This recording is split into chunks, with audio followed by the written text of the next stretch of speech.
Hello दोस्तों, आप लोगों का हमारे चैनल सक्सेस कॉम्पिटिटिव क्विज़ पर फ्रेंड्स स्वागत है। तो आज के इस सेशन में फ्रेंड्स प्रैक्टिस सेट 5 होने जा रहा है एडुटेरिया का, जो संजीव सर के द्वारा सेट किया गया है। तो फ्रेंड्स पिछले वीडियो में मैंने प्रैक्टिस सेट 4 तक कंप्लीट करा दिया। तो फ्रेंड्स इस वीडियो में प्रैक्टिस सेट 5 का सोल्यूशन कराने जा रहे हैं। तो फ्रेंड्स आज का पहला प्रश्न है फ्रेंड्स कि फिरोज शाह मेहता द्वारा किस वर्ष बम्बई प्रेसिडेंसी एसोसिएशन की स्थापना की गई। तो फिरोज शाह मेहता द्वारा जो है बम्बई प्रेसिडेंसी की स्थापना जो है किस वर्ष की गई, तो 1885 में बम्बई प्रेसिडेंसी एसोसिएशन की स्थापना की गई फ्रेंड्स फिरोज शाह मेहता के द्वारा। उसके बाद फ्रेंड्स 2 नंबर प्रश्न है फ्रेंड्स कि मृत घाटी यानी कि डेथ वैली क्यों प्रसिद्ध है।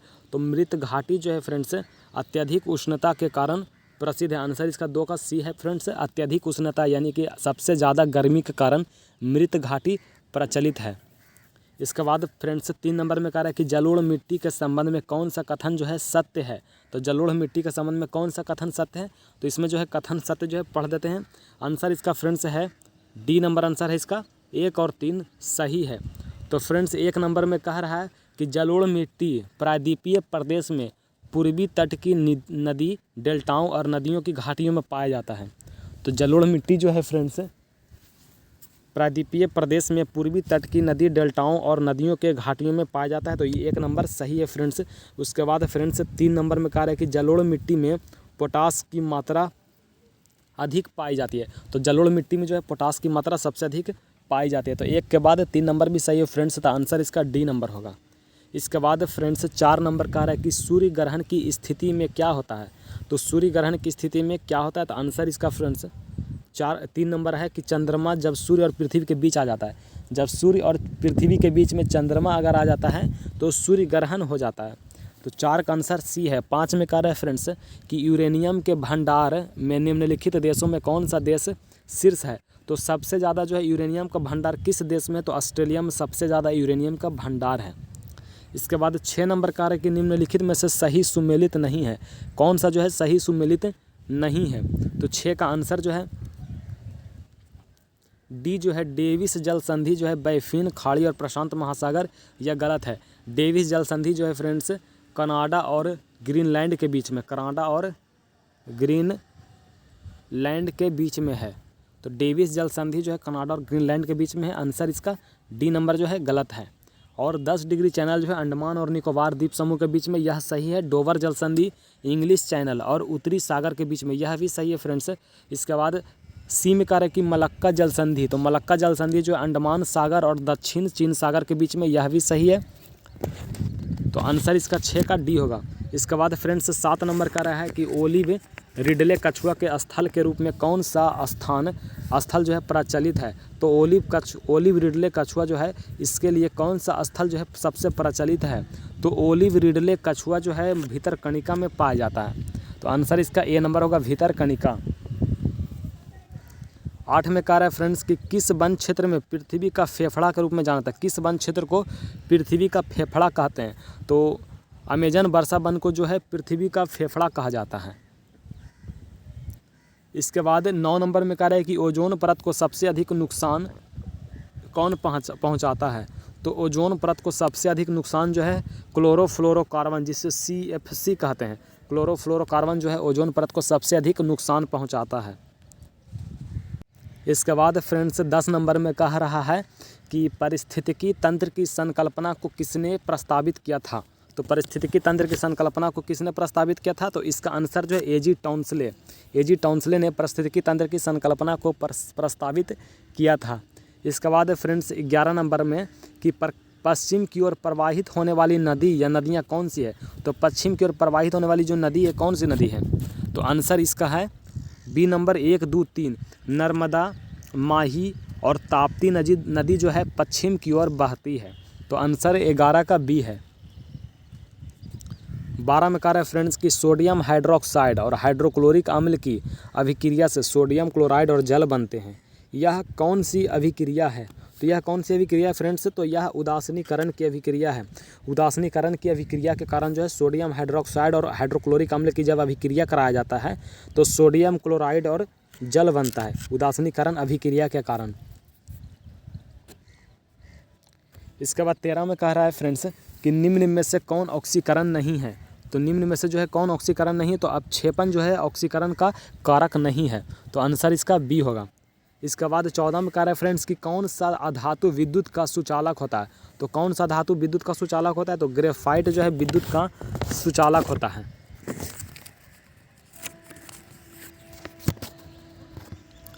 इसके बाद 15 नंबर में कह रहा है कि रबर निम्न में से किसका बहुलक है।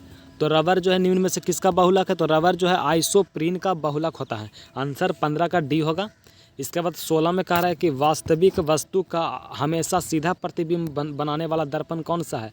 तो वास्तविक वस्तु का जो है हमेशा सीधा प्रतिबिंब बनाने वाला दर्पण कौन सा है, तो समतल एवं उत्तल दर्पण जो है वास्तविक वस्तु का हमेशा सीधा प्रतिबिंब बनाता है। आंसर इसका डी होगा। 17 में कह रहा है कि विद्युत चुंबक बनाने के लिए प्रायः किस पदार्थ के छड़ का प्रयोग किया जाता है। तो विद्युत चुंबक बनाने के लिए नर्म लोहे का प्रयोग किया जाता है, यानी कि नर्म लोहे से छड़ बनाया जाता है और उसी छड़ से विद्युत चुंबक बनाया जाता है। तो नर्म लोहे वाला जो छड़ होता है, किस पदार्थ के छड़ का प्रयोग किया जाता है, तो नर्म लोहे से विद्युत चुंबक बनाया जाता है। इसके बाद 18 नंबर में कह रहा है कि कौन सा मिश्रण का पृथक्करण विधियाँ है। तो इसमें जो है मिश्रण का पृथक्करण करने वाला विधि पूछ रहा है। तो विधि इसमें से कौन सा जो मिश्रण का पृथक्करण करता है, तो दो मिश्रण को पृथक्करण करने वाली जो विधि जो है फ्रेंड्स, इसमें जो है 18 का आंसर डी है इनमें से सभी। तो रवाकरण के भी मिश्रण का पृथक्करण किया था, यानी कि दो मिश्रण को अलग किया जाता है रवाकरण विधि से भी, आसवन विधि से भी, और ऊर्ध्वपातन विधि से भी, और निस्यंदन विधि से। यानी कि इसमें चारों ऑप्शन जो है मिश्रण को अलग करने वाली विधि है। इसके बाद 19 नंबर में कह रहा है कि मनुष्य में मादा जनन अंग से किस हार्मोन का स्राव होता है। तब मनुष्य में जो है मादा जनन अंग से किस स्राव का प्रयोग किस हार्मोन का स्राव होता है, तो ऊपरी तो सभी प्रोजेस्टेरोन, एस्ट्रोजन और रिलैक्सिन, ये तीनों हार्मोन का स्राव जो है मनुष्य के मादा जनन अंग से होता है। तो आंसर इसका डी होगा। 20 में कह रहा है फ्रेंड्स कि सूची 1 में विटामिन है और सूची 2 में प्रभाव है। तो इसमें कह रहा है कि सुमेलित कीजिए।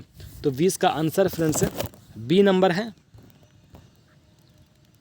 कह रहा है कि टेकोफेरॉल, तो टेकोफेरॉल के कमी से जो है जनन क्षमता की कमी हो जाती है, यानी कि टेकोफेरॉल जो है विटामिन ई होता है।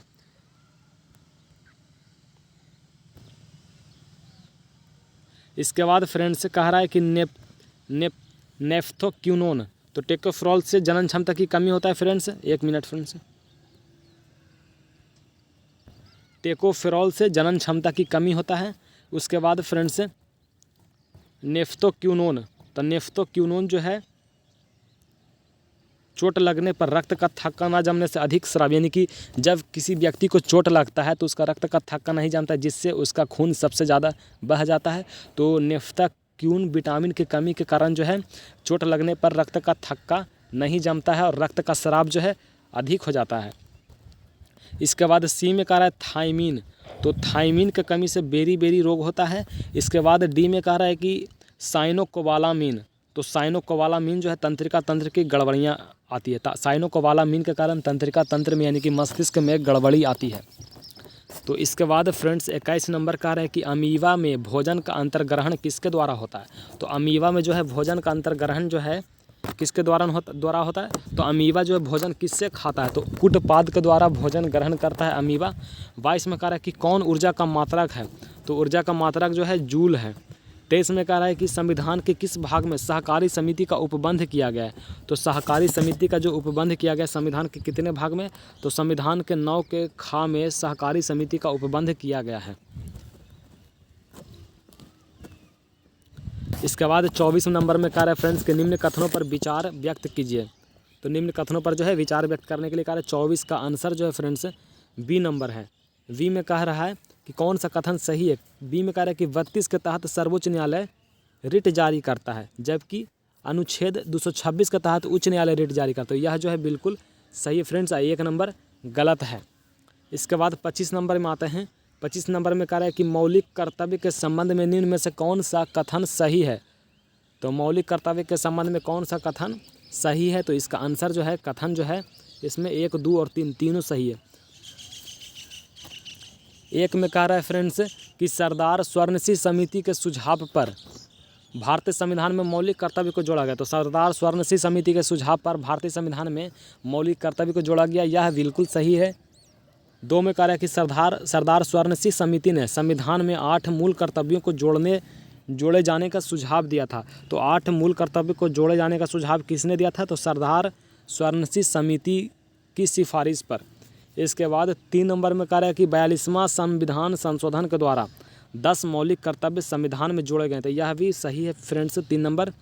4 में कह रहा है कि वर्तमान में भारतीय संविधान में 12 मौलिक कर्तव्य है, तो फ्रेंड्स यह गलत है।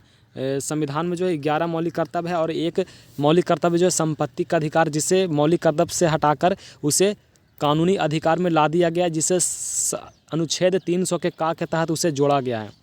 तो 12 मौलिक कर्तव्य अभी नहीं है। तो आंसर इसका 1, 2, 3 तीनों सही है, सी नंबर आंसर होगा। 26 में कह रहा है कि 1919 के भारत शासन अधिनियम की निम्नलिखित में से कौन सी प्रमुख विशेषताएं हैं? तो 1919 का जो भारत शासन अधिनियम है उसमें कौन सा विशेषताएं जो है प्रमुख विशेषता है? तो आंसर 26 का जो है डी होगा, सभी विशेषता। केंद्र तथा प्रांतों को विधायी शक्ति का हस्तांतरण, तो केंद्र तथा प्रांतों को विधायी शक्ति का हस्तांतरण। इसके बाद 2 में कह रहे हैं फ्रेंड्स कि प्रांतों की कार्यकारिणी सरकार में द्वैध शासन की व्यवस्था, तो प्रांतों की कार्यकारिणी सरकार में द्वैध शासन की व्यवस्था, ये भी सही है फ्रेंड्स। 3 में कह रहा है कि इसके तहत पहली बार केंद्रीय बजट को राज्यों के बजट से अलग किया गया। तो 1919 के तहत ही केंद्रीय बजट को राज्यों के बजट से अलग किया गया। तो 1, 2, 3 तीनों सही है फ्रेंड्स, आंसर इसका डी होगा। 27 में कह रहा है फ्रेंड्स कि स्वतंत्र भारत के पहले मंत्रिमंडल में रेलवे और परिवहन मंत्रालय का जिम्मा किसे सौंपा गया? तो आप लोग जानते हैं कि स्वतंत्र जब भारत हुआ तो उस समय रेलवे और परिवहन मंत्रालय के मंत्री जॉन मथाई को बनाया गया था। इसके बाद 28 में कह रहा है कि राज्य के नीति निर्देशक सिद्धांत इसमें से कौन नहीं है? तो नीति निर्देशक सिद्धांत तो जो है अल्पसंख्यकों की भाषा, लिपि और संस्कृति का संरक्षण जो है नीति निर्देशक सिद्धांत के तहत नहीं आता है। इसमें ए में कह रहा है कि कुटीर उद्योगों का विकास करना, यह जो है आता है फ्रेंड्स। बी में कह रहा है कि आजीविका के पर्याप्त साधनों का अधिकार, यह भी नीति निर्देशक सिद्धांत के अंतर्गत आता है। डी में कह रहा है कि राज्य पोषण एवं जीवन स्तर को बढ़ाने और सार्वजनिक स्वास्थ्य में सुधार करने का प्रयास करना, तो यह भी नीति निर्देशक सिद्धांत के अंतर्गत आता है। लेकिन सी में कह रहा है कि अल्पसंख्यकों की भाषा, लिपि और संस्कृति का संरक्षण, यह जो है नीति निर्देशक सिद्धांत के अंतर्गत नहीं आता है। तो 28 का आंसर सी है। इसके बाद 29 में कह रहा है कि लॉर्ड डलहौजी के शासन के समय लागू व्यक्तिगत सिद्धांत के कारण ब्रिटिश साम्राज्य में मिलाए गए राज्यों की सूची में शामिल नहीं है। तो जब लॉर्ड डलहौजी का व्यक्तिगत सिद्धांत था, तो लॉर्ड डलहौजी का व्यक्तिगत सिद्धांत के समय ब्रिटिश साम्राज्य में शामिल किए गए राज्यों की सूची में इसमें से कौन सा नहीं है? तो इसमें फ्रेंड्स अवध राज्य को नहीं मिलाया गया था, सतारा को मिलाया गया था, बगहाट और झांसी को मिलाया गया था, लेकिन अवध राज्य को नहीं मिलाया गया था। इसके बाद 30 में कह रहा है कि सामाजिक धार्मिक सुधार आंदोलन के दौरान बाल विवाह रोकने के लिए शारदा अधिनियम कब पारित किया गया? तो सामाजिक धार्मिक सुधार आंदोलन के समय बाल विवाह रोकने के लिए जो शारदा अधिनियम जो है कब पारित किया गया? तो शारदा अधिनियम जो है 1930 को पारित किया गया। आंसर इसका डी नंबर होगा।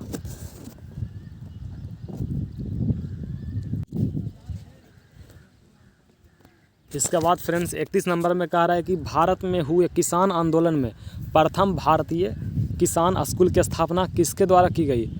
तो प्रथम भारतीय किसान आंदोलन की जो स्थापना है किसके द्वारा, किसान स्कूल की स्थापना किसके द्वारा की गई फ्रेंड्स? तो इसका जो आंसर है एन.जी. रंगा। तो भारत में जो किसान आंदोलन हुआ था उसमें प्रथम किसान स्कूल की स्थापना जो है एन.जी. रंगा के द्वारा किया गया। इसके बाद 32 नंबर में कह रहा है कि इंडियन मिरर समाचार पत्र का संपादन किसके द्वारा किया गया? तो इंडियन मिरर समाचार पत्र का संपादन जो है देवेंद्र नाथ टैगोर के द्वारा किया गया। इसके बाद 33 में कह रहा है कि कांग्रेस के किस अधिवेशन के दौरान पृथक निर्वाचन पद्धति को अस्वीकार किया गया? तो कांग्रेस के किस अधिवेशन के दौरान जो है पृथक निर्वाचन पद्धति को अस्वीकार किया गया? तो आंसर इसका 33 का आंसर सी है, 1909 के लाहौर अधिवेशन के तहत। 34 में कह रहा है कि मुस्लिम लीग के द्वारा प्रत्यक्ष कार्यवाही दिवस कब मनाया गया? तो मुस्लिम लीग के द्वारा प्रत्यक्ष कार्यवाही दिवस 16 अगस्त 1946 को मनाया गया। तो 34 का आंसर सी है। 35 में कह रहा है फ्रेंड्स कि कौन सा कथन जालियांवाला कांड के संबंध में सही नहीं है। तो जालियांवाला कांड के संबंध में कौन सा कथन सही नहीं है। तो 35 का आंसर है फ्रेंड्स डी नंबर। 35 का आंसर जो है डी नंबर। इसके उपरांत गांधी ने सत्याग्रह का प्रथम सफल प्रयोग किया। तो यह जो है फ्रेंड्स डी नंबर गलत है। सत्याग्रह का जो सफल प्रयोग जो है गलत है। बाकी तीनों ऑप्शन आप पढ़ लीजिएगा। 36 में कह रहा है कि भारत में चांदी सबसे पहले किस काल में पाई गई थी। तो सबसे पहले चांदी जो है हड़प्पा सभ्यता में पाया गया था। आंसर इसका 36 का ए है। इसके बाद 37 में कह रहा है कि किस शासक ने शिलादित्य की उपाधि धारण की।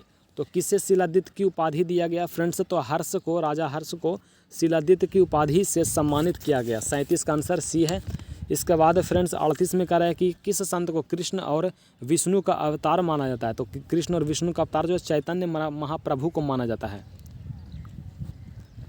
39 में कह रहा है फ्रेंड्स कि प्रसिद्ध विक्रमशिला विश्वविद्यालय की स्थापना भागलपुर में किस शासक के द्वारा किया गया। तो भागलपुर में किस शासक के द्वारा किया गया। तो धर्मपाल के द्वारा जो है प्रसिद्ध विक्रमशिला विश्वविद्यालय की स्थापना किया गया। 40 में कह रहा है फ्रेंड्स कि किस शासक ने महात्मा बुद्ध की सेवा में अपने राजवैद्य को भेजा था। तो महात्मा बुद्ध की सेवा में अपने राजवैद्य को यानी कि जीवक को भेजा था। तो किस शासक ने भेजा था। तो मगध के शासक बिंबिसार ने अपने राजवैद्य जीवक को महात्मा बुद्ध की सेवा करने के लिए भेजा था। इसके बाद 41 में कह रहा है कि किसके शासनकाल में इब्न बतूता भारत आया। तो इब्न बतूता जो है मोहम्मद बिन तुगलक के शासनकाल में भारत आया। 42 में कह रहा है फ्रेंड्स कि हड़प्पा सभ्यता किस प्रकार की सभ्यता थी। तो हड़प्पा सभ्यता जो है कौन सी युगीन सभ्यता थी। आंसर इसका बी होगा। 43 में कह रहा है कि तारीख ए मुबारक शाही नामक पुस्तक किसके द्वारा रचित की गई है। तो तारीख ए मुबारक शाही नामक पुस्तक जो है किसके द्वारा रचित की गई है। तो इसका आंसर जो है फ्रेंड्स 43 का आंसर सी होगा, याहिया बिन अहमद सरहिंदी। तो याहिया बिन अहमद सरहिंदी के द्वारा जो है तारीख ए मुबारक शाही पुस्तक लिखा गया। इसके बाद फ्रेंड्स 44 में कह रहा है कि किस वायसराय का कार्यकाल सबसे लंबा रहा। तो किस वायसराय का कार्यकाल जो है सबसे लंबा रहा। तो 44 का आंसर फ्रेंड्स सी है, लॉर्ड लिनलिथगो। लॉर्ड लिनलिथगो का जो वायसराय का जो कार्यकाल था सबसे लंबा रहा था। देखिए फ्रेंड्स, लॉर्ड लिनलिथगो का जो कार्यकाल है 1936 से 1944 तक रहा। तो इनका कार्यकाल जो है 8 वर्ष तक रहा। तो इनका कार्यकाल जो है सबसे लंबा रहा। इसके बाद फ्रेंड्स लॉर्ड डलहौजी का भी 1848 से 1856 तक रहा। लेकिन लॉर्ड लिनलिथगो का कार्यकाल जो है सबसे लंबा समय तक रहा। तो आंसर इसका फ्रेंड्स सी है, 44 का सी है। 45 में कह रहे हैं कि एनाटॉमी विज्ञान की एक शाखा है जिसमें अध्ययन किया जाता है। तो एनाटॉमी में किसका अध्ययन किया जाता है फ्रेंड्स। तो एनाटॉमी में जो है जानवरों और पौधों की संरचना का अध्ययन किया जाता है। जानवरों और पौधों की संरचना का अध्ययन एनाटॉमी में किया जाता है। 46 में कह रहा है फ्रेंड्स कि राष्ट्रीय सकल राष्ट्रीय उत्पाद जिसे जीएनपी कहा जाता है यानी कि ग्रॉस नेशनल प्रोडक्ट में किसको शामिल नहीं किया जाता है। तो जीएनपी में किसे शामिल नहीं किया जाता है। तो आंसर जो है इसमें जीएनपी में विदेशी निवासियों की आय को शामिल नहीं किया जाता है। तो इस तरह से फ्रेंड्स आज का सेशन भी समाप्त हुआ फ्रेंड्स। तो अगर आपने हमारा चैनल सब्सक्राइब नहीं किया तो सब्सक्राइब करें, लाइक करें और ज़्यादा से ज़्यादा लोगों को शेयर करें फ्रेंड्स। तो वीडियो को समाप्त करते हैं फ्रेंड्स। Thank you.